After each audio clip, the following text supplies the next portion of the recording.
शगुन होती है, रस्म है। बेटी के घर जाए तो कुछ न कुछ लेकर जाते। फारूक ज़मीर का शुमार बरेसखीर के उन चंद नामवर आर्टिस्टों में होता है जिनकी उर्दू जुबान की अदायगी मुस्तनद समझी जाती थी। जिसे तुम जदीद दौर की जरूरत समझ रहे हो वो इस दौर की जरूरत नहीं है, बल्कि कुफार की साजिश है। इसमें वो कामयाब होते जा रहे हैं। फारूक ज़मीर के मुकालमा की अदायगी में वो तासीर थी जो बहुत कम फनकारों को नसीब होती है। कौन है?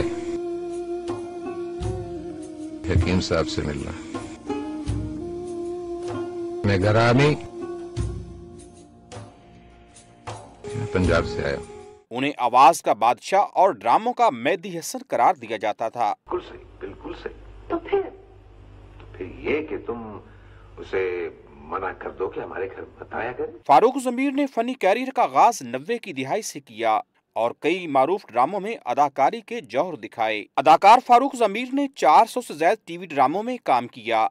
रानी, गुड़िया, सुराग जिंदगी और कागज की नाव समेत कई ड्रामे उनकी पहचान बने। सीमी जी, आप कहाँ से आ रही और किससे पूछ कर गई?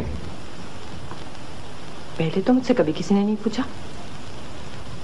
पूछा उससे नहीं जाता जिस पर एतमाद होता, और जो एतमाद को मजरूह करता है उससे पूछगछ होती है और जरूर होती है। उन्होंने रेडियो और फिल्म में भी अपनी फनकाराना सलाहियतों का मुजाहरा किया। अकेडमी का दर्जा रखने वाले नामवर अदाकार फेफड़ों के आर्जे के बायस 23 फरवरी 2017 को खालके हकीकी से जा मिले। हम अपने गोशों में मुंह छुपाकर सो जाए और सुबह जब उठे तो उसी तरह ताजा दम हो जैसे आज सुबह थे।